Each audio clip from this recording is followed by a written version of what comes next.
Exception of law of dominance, exception of law of dominance. Most important, आप जब पैदा नहीं हुए थे तब से ऐसे क्वेश्चन आ रहे हैं, ठीक है?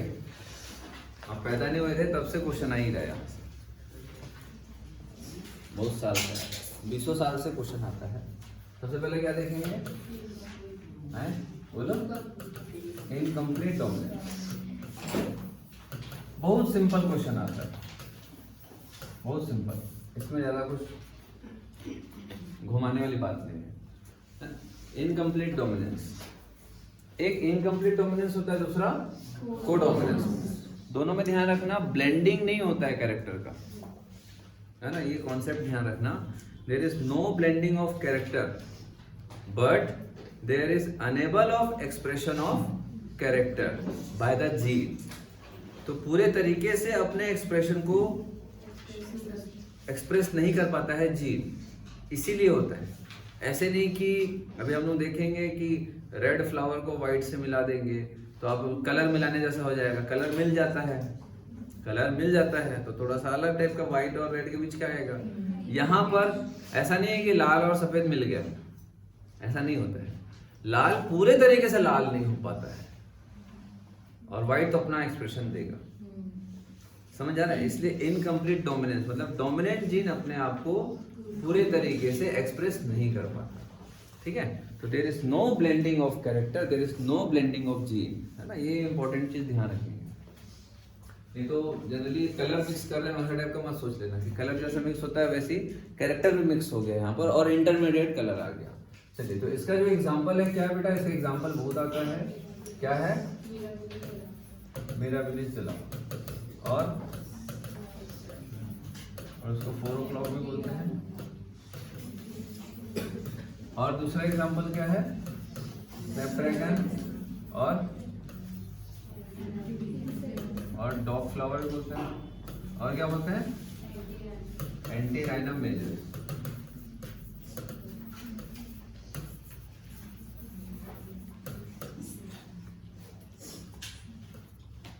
ये टॉपिक बॉटनी वालों का है क्या, है ना? मैं 4-5 साल पढ़ा लिया था तब मैंने माना, क्योंकि पहले तो बायो पूरा एक ही आता था, कोई बॉटनी बोलो। अभी अभी बॉटनी ही अलग हो गया है कुछ साल।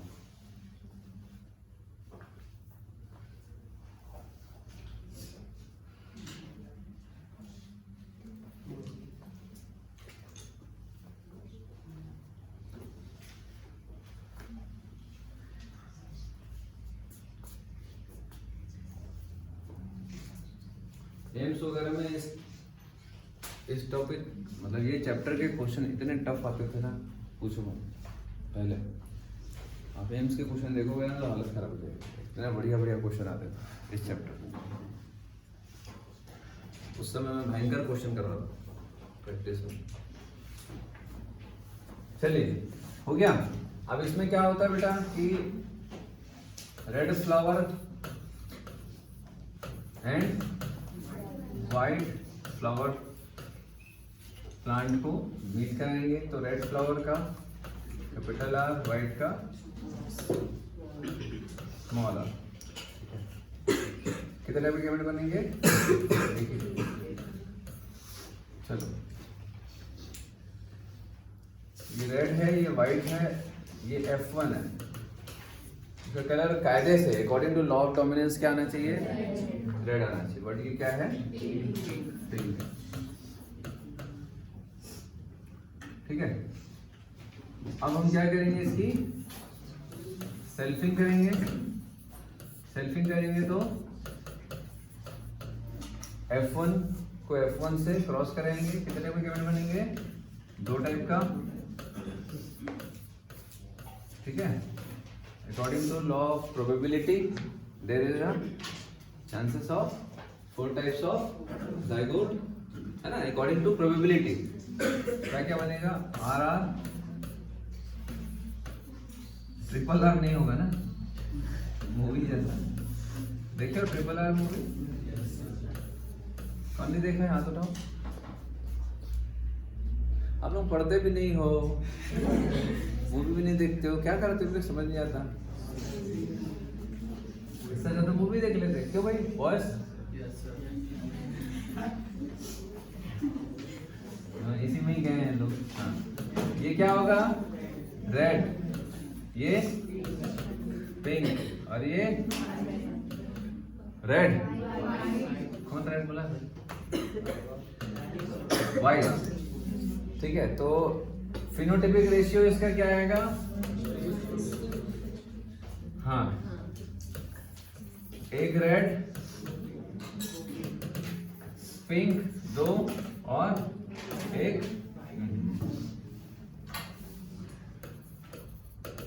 वाइट 1।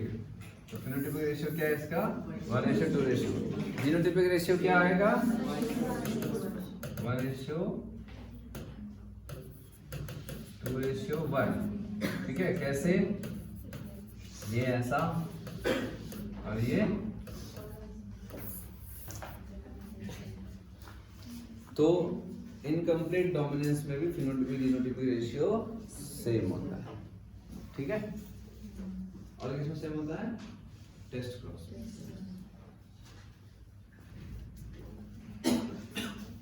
आउट क्रॉस में फिनोटाइपिक जीनोटाइपिक रेशियो सेम होता है क्या?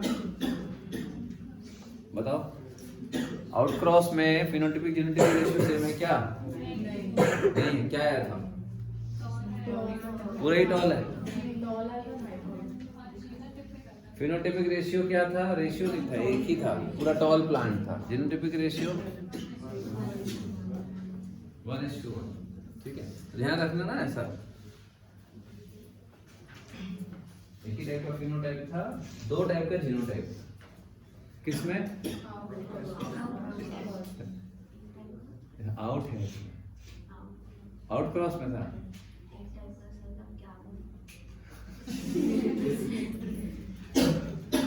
इसलिए तो मैं पूछा ना, आउट क्रॉस में पूरा आउट है। चलो, हो गया क्या? देन नेक्स्ट अपन देखेंगे codominance, another most important question.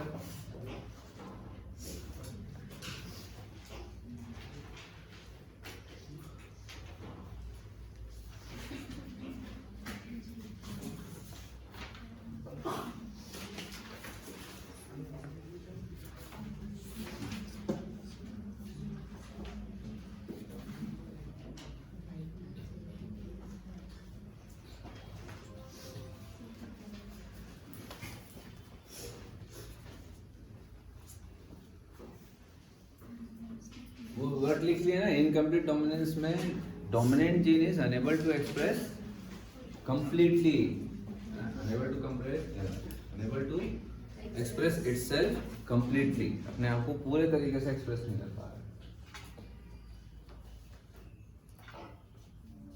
हो गया? चलो हटा दो ना।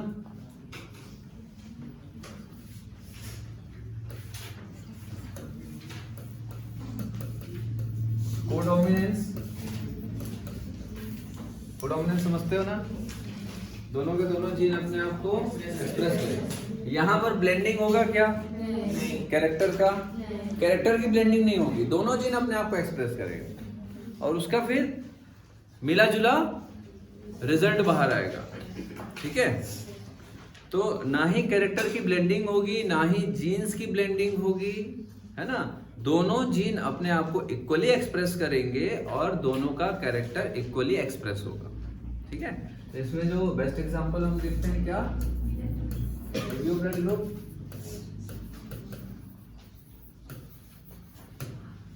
दूसरा सिकल सेल एनीमिया,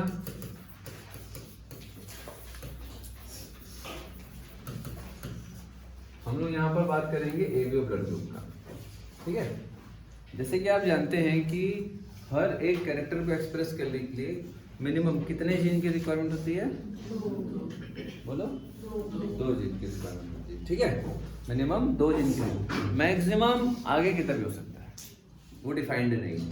ठीक है, तो कम से कम 2 जीन की जरूरत होती है, एटलीस्ट 2 एलील की जरूरत होती है। बट यहाँ पर 2 एलील नहीं पाए जाते हैं एक कैरेक्टर को एक्सप्रेस करने के लिए। अब ये जीन और एलील में अंतर क्या होता है? देखो बहुत अलग चीज है ना दोनों। भाई जैसे मैं अगर बात करूं कि 2 जीन की जरूरत होती है, तो यहाँ पर अगर जैसे प्लांट की जो हाइट की मैं बात करूं, तो यहाँ पर एक डोमिनेंट जीन है ना, और एक रेसेसिव जीन है, ये दोनों क्रोमोसोम्स में है ना, ठीक है, ये ऐसा है। तो यहाँ पर 2 जीन है और एलील है, एक ही एलील है ना। तो एबीओ ब्लड ग्रुप के लिए 2 से ज्यादा जीन की जरूरत होती है क्या? हाँ, एबीओ ब्लड ग्रुप में 2 से ज्यादा जीन की जरूरत होती है। जहां भी 2 से ज्यादा जीन हुआ तो एलील की फ्रीक्वेंसी बढ़ जाती है, तो एलील भी 1 से ज्यादा मिलेगा। यहाँ पर 2 जीन है एक कैरेक्टर को एक्सप्रेस करने के लिए, और एलील एक ही एलील है, ठीक है। एबीओ ब्लड ग्रुप में क्या होगा, 2 से ज्यादा जीन है और एलील्स भी ज्यादा हो जाएंगे प्रोबेबिलिटी के कारण, ठीक है। कैसे देखेंगे, तो जो ब्लड ग्रुप होता है it is expressed by I gene, है ना। जैसे हम लोग टॉल डॉर्फ के लिए हम क्या सिंबल लिए, कैपिटल टी स्मॉल टी। भाई capital T gene is for dominant gene, वैसे आई जीन जो होता है वो ब्लड ग्रुप को एक्सप्रेस करता है, ठीक है। तो आई जीन जो है वो अलग अलग टाइप के होते हैं, 3 अलग अलग टाइप के आई जीन पाए जाते हैं, ठीक है। चलो, आई जीन 3 अलग अलग टाइप के पाए जाते हैं, समझ आया। चलो, तो इसमें देखेंगे आई ए, वैसे कैपिटल में लेते हैं तो मैं कैपिटल में ले लेता हूँ उसको, आई ए, आई बी जीन और आई ओ जीन। ये आई ए जीन, आई बी जीन और आई ओ जीन, इसको ध्यान से समझना, काफी क्वेश्चन आते हैं, बहुत इंपॉर्टेंट है, बहुत क्वेश्चन आता है इससे। ये दोनों टॉपिक से एक क्वेश्चन तो मान के चलो आते ही है, ठीक है। इनकम्प्लीट से नहीं आएगा तो इससे 100% आता है हर साल, ठीक है। इसको अपन ब्लड ग्रुपिंग से भी इसको समझना रहता है, दोनों के हिसाब से समझना है। तो हम लोगों ने देखा है कि जो ब्लड ग्रुप है उसके लिए रिस्पॉन्सिबल कौन सा जीन है बेटा, आई जीन है ना। अपन एक सिंबल लेते हैं आई जीन। आई जीन डिफरेंट कैटेगरीज के होते हैं, आई ए, आई बी, आई ओ। हम लोगों ने ये देखा कि जो ब्लड ग्रुप है एक्चुअल में ये ब्लड ग्रुप होता कहाँ पर, ब्लड ग्रुप को हम कहाँ से आइडेंटिफाई करते हैं, सरफेस ऑफ आरबीसी। आरबीसी के सरफेस पे जो शुगर प्लस प्रोटीन होते हैं वो 2 टाइप के होते हैं, टाइप 1, टाइप 2। मैंने बताया ना 2 टाइप के शुगर एंड प्रोटीन होते हैं आरबीसी के सरफेस पर, टाइप 1, टाइप 2। टाइप 1 को हम ए बोल देते हैं, ए टाइप, और टाइप 2 जीन मतलब 2 सेकेंड टाइप का जो शुगर एंड प्रोटीन होता है उसको हम क्या बोल देते हैं, बी ग्लू, है ना, बी बोल दिए हम लोग, बी टाइप बोल दिए।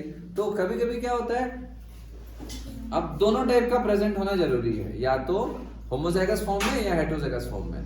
ये हम लोगों ने ब्लड ग्रुपिंग जब पढ़ा था, याद आ रहा है, तो इसको मैंने डिटेल में समझाया था, ठीक है। तो अब यहाँ पर फिर से मैं उसको पूरा नहीं बताऊंगा। तो जैसे कि आप जानते हो कि हर एक कैरेक्टर को एक्सप्रेस करने के लिए मिनिमम पेयर्ड जीन की रिक्वायरमेट होती है ना, पेयर्ड जीन की रिक्वायरमेंट होती है। यहाँ पर कितने टाइप के जीन हैं ब्लड ग्रुपिंग के लिए, 3 टाइप के जीन है ना, एक आई ए, आई बी और I O. I A is dominant gene, I B is also dominant gene, but I O में कोई भी डोमिनेंट जीन नहीं होता। मैं रेसेसिव की भी बात नहीं कर रहा हूँ, आई ओ जीन में कोई भी डोमिनेंट जीन नहीं होता है, समझ आ रहा बात, ठीक है। तो इसीलिए उसको हम लोग रेसेसिव जीन मान लेते हैं। अब डोमिनेंट नहीं है तो रेसेसिव जीन मान लिए, बट ये होता है ना, एक रेसेसिव जीन होता है, जो 2 डोमिनेंट और एक रेसेसिव जीन होता है, ठीक है। चलिए, तो भैया अब ह्यूमन में इन तीनों में से कोई 2 ही होगा, तीनों में से कोई 2 ही होगा, तो क्या क्या पॉसिबिलिटीज हो सकती हैं, ये इसके साथ हो सकता है, बोलो, ये इसके साथ हो सकता है, बोलो, और ये इसके साथ हो सकता है, ठीक है ना, क्लियर है।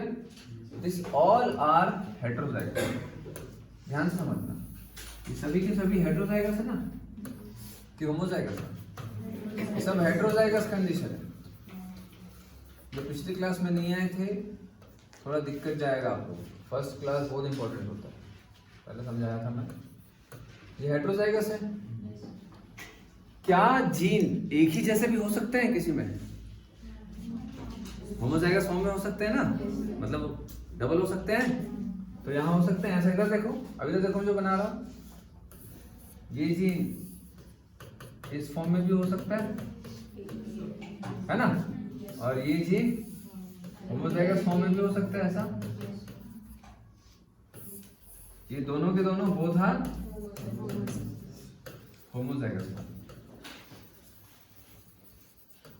बहुत इंपॉर्टेंट है, तो ध्यान से समझ लो।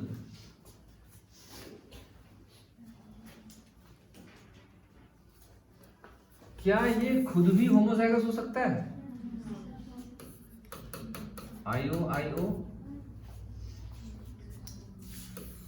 गोलमाल का एक डायलॉग याद आता है, वो जो तुषार कपूर है, आईओ बोलता है, ठीक है। उस सब मेरे को सबसे अच्छी एक्टिंग ना तभी लगती है जब वो बोलता नहीं है।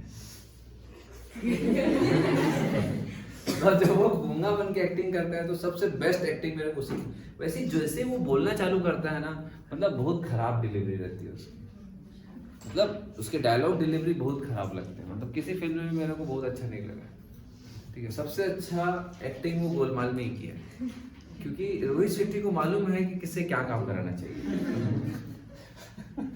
मतलब इससे अगर हम बोलवा दिए मतलब पिक्चर फ्लॉप हो जाएगी। इससे अच्छा भाई इसको बोलवाओ मत, है ना, इसको बस रखो गूंगा बना के।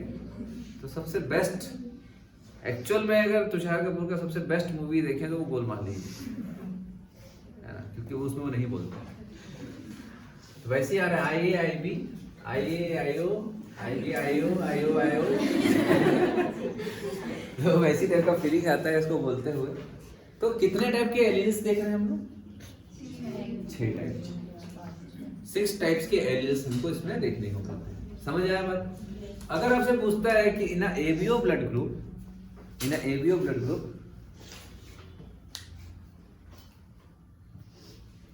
How many number of homozygous alleles are found? 3। और how many heterozygous alleles are found? 3, है ना। तो इनका रेशियो 50-50% हो गया। मतलब हमको हर एंगल से सोचना है इसको, है ना, क्योंकि ये बहुत इंपॉर्टेंट टॉपिक है। भयंकर क्वेश्चन आता है, क्लियर है? तो 6 टाइप के एलियंस हमको देखने को इसमें मिल रहा है। कितने टाइप के जीन में? 3 टाइप के जीन से 6 टाइप के एलियनिक कॉम्बिनेशंस बनते हैं। क्लियर है बात? ठीक है, चलो। तो मैं अगर आपसे पूछूं एबीओ ब्लड ग्रुप में टोटल जितना भी एलिलिक या टोटल जितना भी जीनोटाइप आता है ना, टोटल जितना भी जीनोटाइप आता है, टोटल टाइप ऑफ जीनोटाइप जितना भी आता है, उसमें से कोडोमिनेंस का परसेंटेज कितना है? निकालो, पेन चलाते हुए।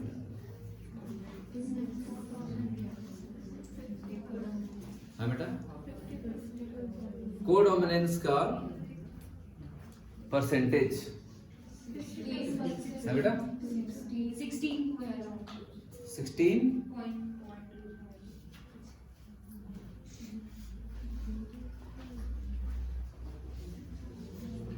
कितना आएगा? अरे 1/6 होगा ना। सिर्फ 6 में से एक ही तो है जो कोडोमिनेंस। अब कई लोगों का दिमाग यहाँ भी जा रहा होगा, सर ये भी तो कोडोमिनेंस है ना। डोमिनेंस है, ये रिसेसिव जीन है, तो कैसे डोमिनेंस हो जाएगा? एक तो एक भी डोमिनेंस नहीं है उसमें, आप 2-2 ठुक डाल दिए। ये वाला बेटा कोडोमिनेंस का मतलब होता है 2 अलग टाइप के जीन अपने आप को इक्वली एक्सप्रेस कर रहे हैं डोमिनेंट फॉर्म में। ये 2 अलग टाइप के कहाँ हैं? तो एक ही टाइप के हैं, ये भी एक ही टाइप का है। इसीलिए 50% आ रहा था क्या कई लोगों को? नहीं, कई लोगों का 50% आ रहा था, मेरे को थोड़ा सा सुनाई दिया था। फिर 16 और 50 में थोड़ा सा ना मैं कंफ्यूज हो गया, मेरे को पहले 50% सुनाई दिया था। इसको भी ले रहा, ये कहाँ कोडोमिनेंस? कोडोमिनेंस का मतलब होता है 2 different dominant gene equally express करें तो ही कोडोमिनेंस होगा ना।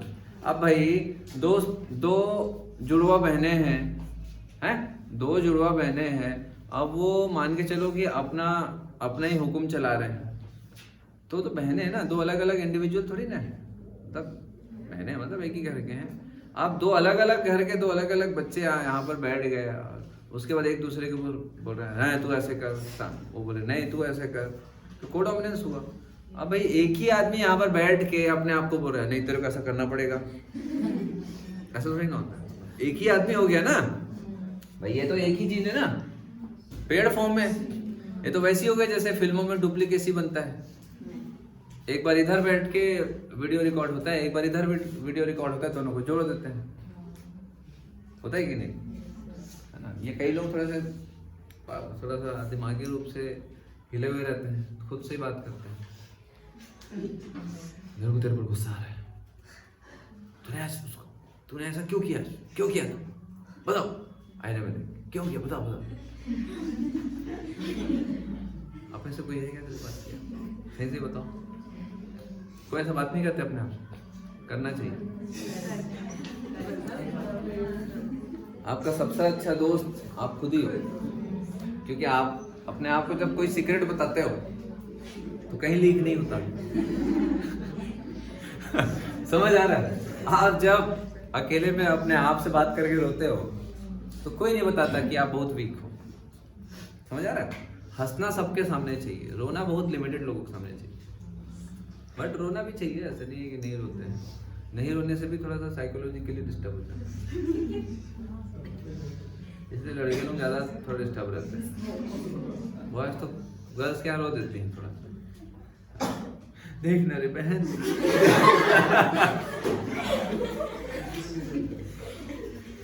लड़के लोग माँ बाप के सामने भी नहीं रो पाते हैं बेचारे, नहीं तो मार खाते हो तब रोते होगे, ऐसा तो ना रोते हो। पिताजी एक हाथ 2 लाख मार दिया गलती तो इमोशन में रो दिए, है ना। दोस्त के सामने भी नहीं रो पाते हैं, बहुत कम ही लोग हैं। बहुत एक आध एकदम घनिष्ठ दोस्त है बचपन का तो बात अलग है, अदरवाइज ऐसे नहीं रो पाते। अब जैसे ये डायलॉग बोलता हूँ ना तो कई बॉयज तो बोलते हैं सर हम अपने दोस्त को रोने ही नहीं देते।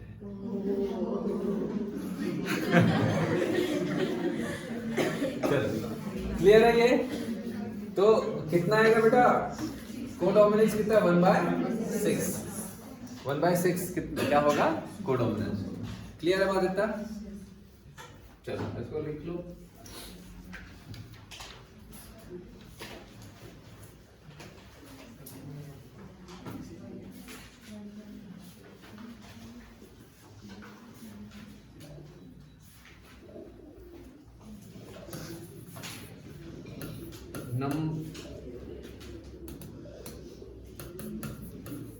ये स्टार है, स्टार भी बेकार राइटिंग से बनता है। टाइप ऑफ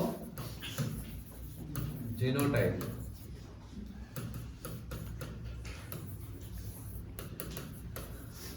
टाइप ऑफ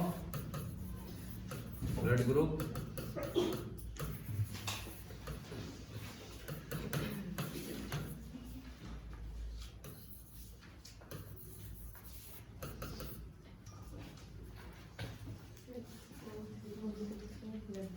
हाँ जीनोटाइप कितना होगा इसमें 6। क्लियर है ना जीनोटाइप?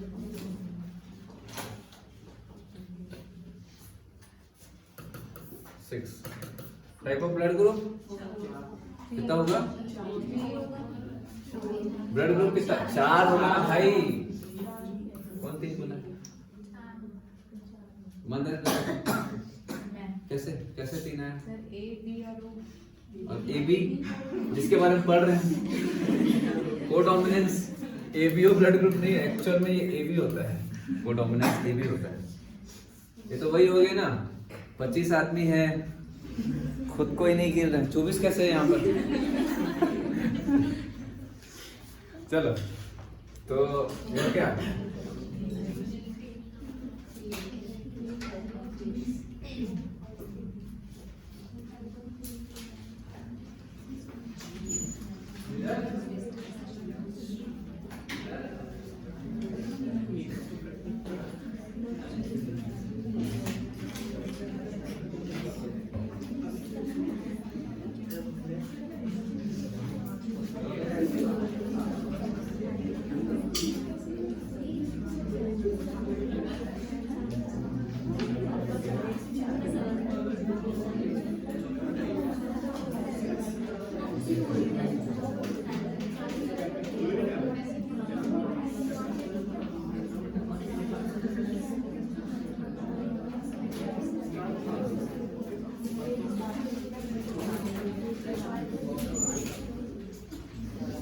चलो हो गया।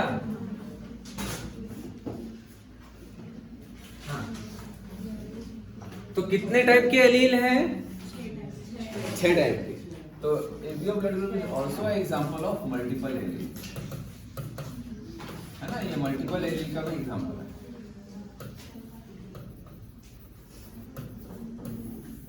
है ना? ये मल्टीपल एलील का भी एग्जांपल होता है, इसीलिए क्योंकि एक ही कैरेक्टर, कौन सा कैरेक्टर है? कौन सा कैरेक्टर है? Blood group. कौन सा कैरेक्टर है? Blood group. एक ही कैरेक्टर है ना ब्लड ग्रुप का, तो एक ही कैरेक्टर को एक्सप्रेस करने के लिए एक से ज्यादा एलील होता है, उसको मल्टीपल एलील बोलते हैं। क्लियर है बात? ठीक है।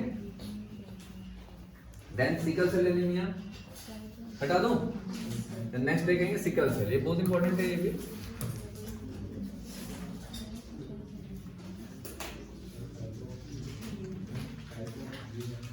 टाइप ऑफ जीन कितने भी है इसमें? 3 टाइप के जीन, IA, IB, IO।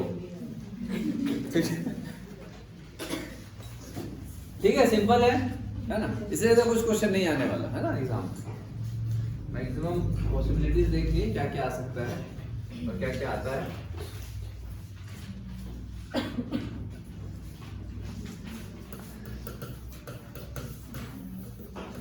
हालांकि सिकल सेल एनीमिया को हम लोग जेनेटिक डिसऑर्डर में पढ़ते हैं, यहाँ भी देख लो, मतलब एक ही है, कहीं भी पढ़ो, पढ़ना तो था। तो सिकल सेल एनीमिया, अब जैसे कि आपको मालूम है बेटा कि जो हीमोग्लोबिन की चेन होती है वो 2 होती है ना? 2 हीमोग्लोबिन की चेन होती है, तो 2 चेन है मतलब 2 जीन है। और आपको मालूम है कि हर एक कैरेक्टर को एक्सप्रेस करने के लिए मिनिमम 2 जीन की रिक्वायरमेंट होती है, तो इसीलिए भी हीमोग्लोबिन की चेन जो होती है वो 2 बनती है, 2 जीन से बनती है ना? तो जो एडल्ट ह्यूमन ग्लोबिन होता है उसको बोलते हैं HbA।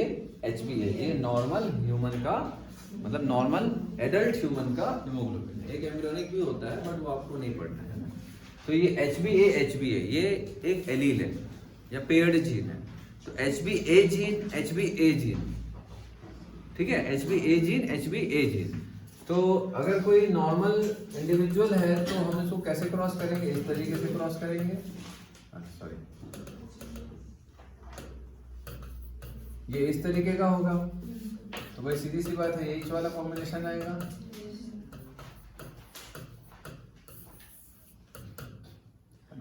अगर हम इसका क्रॉस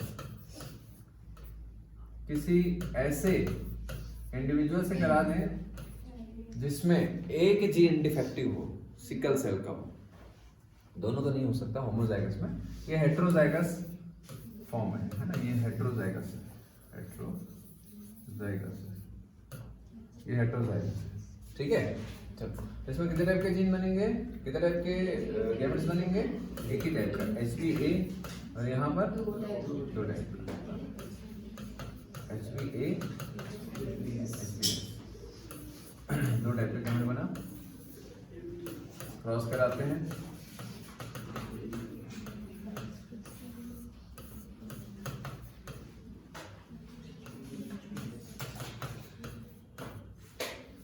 ऐसा हुआ है ना?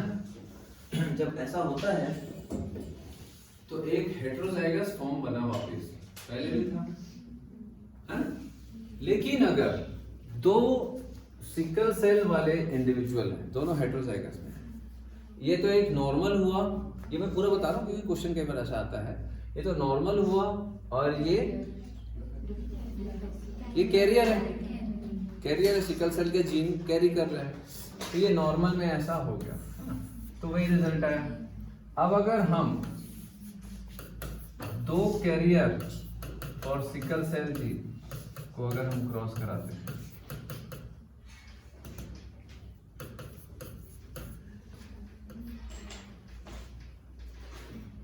है ना, तो क्या आएगा बेटा? HbA HbA, HbS, HbA, HbS और HbS, HbS। Ready, sickle cell. हाँ ठीक है, इसको लिख लो।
इसमें कोडोमिनेंस क्या है? कोडोमिनेंस क्या है इसमें? HbA, HbS। मतलब क्या होता है इसका? जब दोनों कैरेक्टर इक्वली एक्सप्रेस हो, दोनों जीन अपने आप को इक्वली एक्सप्रेस करे तो ही कोडोमिनेंस होगा। तो इसीलिए क्या होता है बेटा, HbA, HbS जब दोनों कंडीशन मतलब दोनों जीन जब एक साथ होते हैं तो दोनों अपने आप को एक्सप्रेस करते हैं। इसीलिए पर्सन में कुछ नॉर्मल आरबीसी भी बनेगा और कुछ सिकल सेल वाला आरबीसी भी बनेगा, है ना। अब देखो आरबीसी जो होता है ना, उसका जो कंप्लीट मैच्योरेशन डिपेंड करता है हीमोग्लोबिन की फिलिंग के ऊपर। तो आरबीसी जो है वो लिविंग सेल है। एक्चुअल में अगर आप देखोगे तो ऐसा कोई भी सेल जिसमें जेनेटिक मटेरियल या न्यूक्लियस नहीं होता, न्यूक्लियस बोलो या जेनेटिक मटेरियल बोलो, नहीं है तो हम उसको लिविंग नहीं मानते हैं, है ना। डीएनए आरएनए नहीं होगा तो, बट इसमें नहीं होता है डीएनए। बट शुरुआती स्टेज में आरबीसी के पास, मैंने बताया भी था शायद आप लोगों को, शुरुआती स्टेज में डीएनए न्यूक्लियस वगैरह सब होता है। धीरे धीरे फिर वो खाली हो जाता है और हीमोग्लोबिन की फिलिंग होती है। तो हीमोग्लोबिन जैसे भरते जाते हैं वैसे वैसे आरबीसी मैच्योर होता है, शेप चेंज कर लेता है और एक मैच्योर आरबीसी बन जाता है ना। तो हीमोग्लोबिन जैसा फिल होगा उसके हिसाब से आरबीसी का शेप बनता है। तो HbA के कारण कुछ हीमोग्लोबिन नॉर्मल बनते हैं और HbS के कारण डिफेक्टिव हीमोग्लोबिन बनता है। तो कुछ हीमोग्लोबिन नॉर्मल है, कुछ हीमोग्लोबिन डिफेक्टिव है, इसी कारण आरबीसी डिफेक्टिव हो जाता है कुछ। तो किसी किसी हीमोग्लोबिन मतलब किसी किसी आरबीसी में क्या होगा, नॉर्मल हीमोग्लोबिन होगा और किसी किसी में डिफेक्टिव हीमोग्लोबिन होगा। जिसमें डिफेक्टिव हीमोग्लोबिन होगा वो आरबीसी डिफेक्टिव हो जाता है, शेप चेंज कर लेता है। क्लियर हो रहा है बात इतना? इसीलिए कोडोमिनेंस का, तो कोडोमिनेंस क्या है इसमें से भैया? ये है, ये है, ये है, ये है, हाँ ये दोनों कोडोमिनेंस है, ध्यान रखना ये दोनों कोडोमिनेंस का इधर। क्लियर है बात? इसमें फिनोटाइपिक जीनोटाइपिक रेशियो क्या आएगा? फिनोटाइपिक रेशियो क्या आएगा?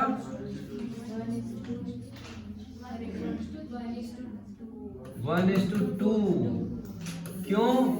इसकी डेथ हो जाती है, ठीक है, ये कभी जीवित नहीं रहते बेटा। 100% अगर हीमोग्लोबिन डिफेक्टिव बनेगा तो आरबीसी तो मैच्योर ही नहीं हो पाएगा। और 100% अगर सारे के सारे हीमोग्लोबिन अगर डिफेक्टिव होंगे तो सारे के सारे आरबीसी डिफेक्टिव होंगे और डिफेक्टिव आरबीसी ठीक तरीके से ऑक्सीजन ट्रांसपोर्ट नहीं कर पाता है, ठीक है। और पतली पतली ब्लड कैपिलरीज में वो फंस जाता है। जो सिकल सेल आरबीसी होता है ना, वो कुछ उसका शेप जैसे ये सिकल सेल आरबीसी बनाएगा, सिकल सेल आरबीसी, ठीक है। तो उसका शेप कुछ इस तरीके का होता है। तो ऐसा शेप होगा तो फंस जाएगा। अब आरबीसी का शेप कैसे होता है? बाइकॉनकेव। तो मैंने बताया था ना आप लोगों को, बाइकॉनकेव होने का क्या फायदा होता है भाई? पतला दुबला है, स्लिम ट्रिम है, पतले से पतले आ रहे, ब्लड कैपिलरी से आसानी से ऐसा निकल जाता है। अब ये ऐसा टाइप का है तो फंस जाएगा ना, समझ आ रहा बात? तो फंस जाएगा, ये देखो ना ऐसा टाइप का, तो ये फंस जाएगा ब्लड कैपिलरी में। ब्लड कैपिलरी में फंस जाएगा तो आगे टिश्यू को ब्लड नहीं मिलेगा और ब्लड नहीं मिलेगा तो बिना ऑक्सीजन के सारे ऑर्गन की डेथ हो जाती है। इसलिए एम्ब्रियोनिक स्टेज में डेथ हो जाती है इसकी, डेथ ऑन एम्ब्रियोनिक स्टेज। समझ आ रहा है? तो पैदा ही नहीं होगा तो कहाँ आएगा फिनोटाइप? फिनोटाइप तो वो होगा ना जो बाहर से देख रहे हो, पैदा तो हो पहले। बाहर देखने के लिए बाहर आना भी तो चाहिए, तो बाहर आएंगे ना।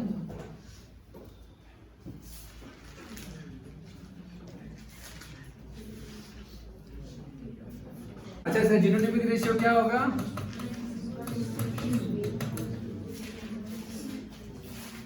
होगा कि नहीं होगा?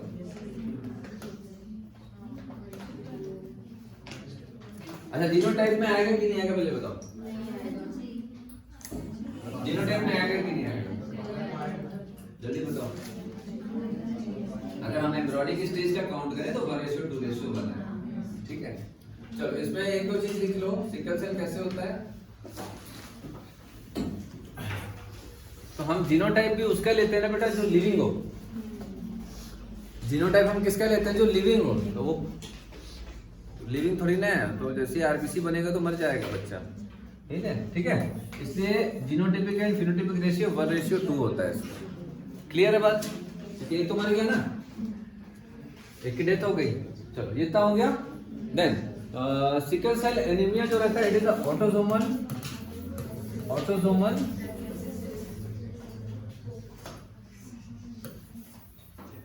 Recessive trait. Autosomal recessive trait है। It is caused due to point mutation,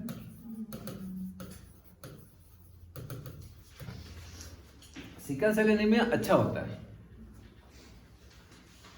उनके लिए जो मलेरिया वाले जगहों में रहते हैं।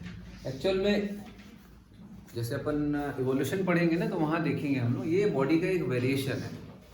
बॉडी में एक मतलब ये हमारा एक इवोल्यूशन के तौर पर ये बीमारी आई है हमारे पास। मतलब ह्यूमन के इवोल्यूशन के तौर पर ये बीमारी आई है, नेचुरल सिलेक्शन के तौर पर। नेचुरल सिलेक्शन आप लोगों ने सुना होगा डार्विन का। नेचुरल सिलेक्शन में मतलब नेचर के हिसाब से बॉडी में एडेप्टेशंस आते हैं। तो ऐसे एरिया जहाँ पर बहुत ज़्यादा मलेरिया होता था तो क्या होता है, छोटे छोटे बच्चे भी मलेरिया से जल्दी डेथ हो जाती थी मलेरिया के कारण, है ना। तो बॉडी ने ऐसा एडेप्टेशन किया कि मलेरिया का पैरासाइट अगर आएगा भी तो वो सरवाइव नहीं कर पाएगा।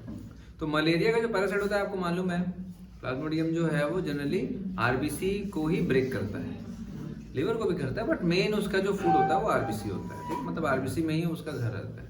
तो आरबीसी का शेप अगर ऐसा चेंज कर दें कि भैया प्लाज्मोडियम उस पर एंटर ही ना कर पाए तो प्लाज्मोडियम ज्यादा अटैक ही नहीं करेगा, है ना। तो ठीक है, सिकल सेल आरबीसी के साथ में बहुत ज्यादा दिनों तक नहीं जी सकते या लाइफ थोड़ी कम हो जाती है। डिपेंड करता है कि परसेंटेज ऑफ सिकल सेल कितना है ना। डिसीज है या ट्रेट है, दोनों अलग अलग होता है, ट्रेट और डिसीज, है ना। तो अब भाई कुछ साल तो जिएंगे। यहाँ तो मलेरिया के कारण तो पता पड़ा 10 साल भी नहीं जी पाए, 20 साल भी नहीं जी पाए या 2 साल भी नहीं जी पाए मलेरिया के कारण, है ना। तो बॉडी ने अपने आप को ऐसा अडेप्ट कर लिया कि भैया अब मलेरिया का पैरासाइट एंटर भी होगा तो बॉडी को नुकसान नहीं पहुंचाएगा। समझ आ रहा है? तो ये एक एडेप्टेशन है जो अच्छे के लिए हुआ था।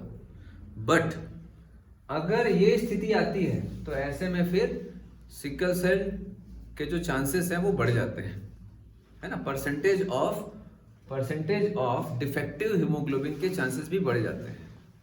तो इसीलिए जिनको सिकल सेल होता है जनरली, है ना, सिकल सेल होता है, तो उनको ये ध्यान में रखना चाहिए कि उनके जो पार्टनर हैं वो सिकल सेल ना हो या फिर उनके नाना नानी या उनके परिवार में किसी को सिकल सेल ना हो। हम आगे देखेंगे जनरली पेडिग्री एनालिसिस के समय।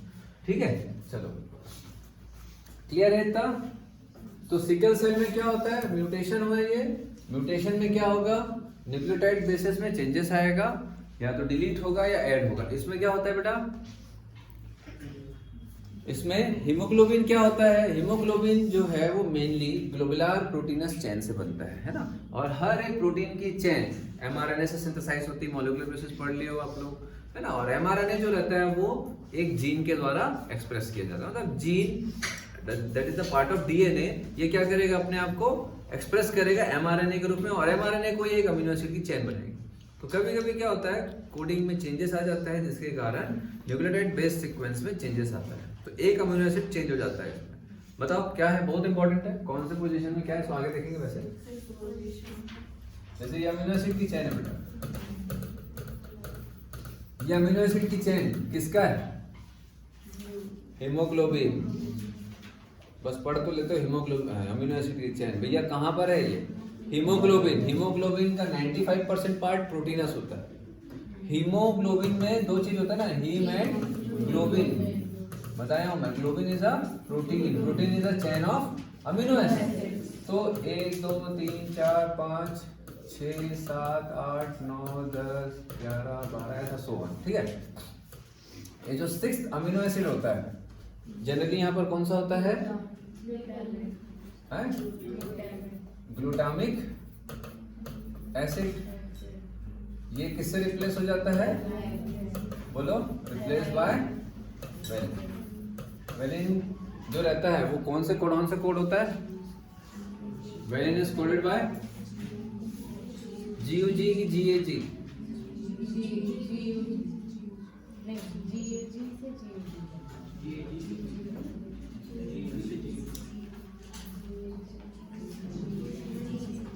क्या GAG से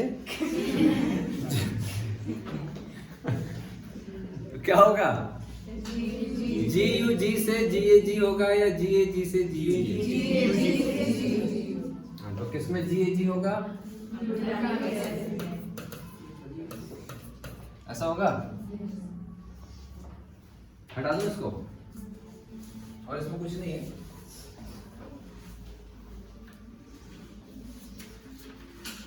वो सब लिख लिए रहे ना। Sickle cell anaemia is adaptation for malaria pandemic region, है ना।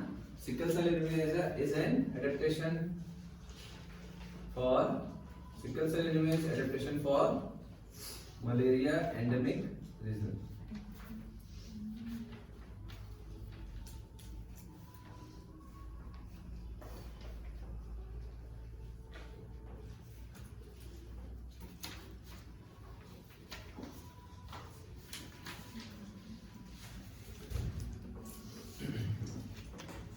हो गया।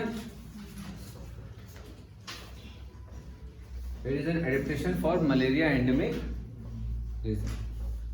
क्यों, क्योंकि प्लाज्मोडियम सिकल सेल आरबीसी पे अटैक नहीं कर पाता है ना। चलो ये सिंपल है। यहाँ से तो बेटा मान के चलो कि जब आप पैदा नहीं होते तब से ही क्वेश्चन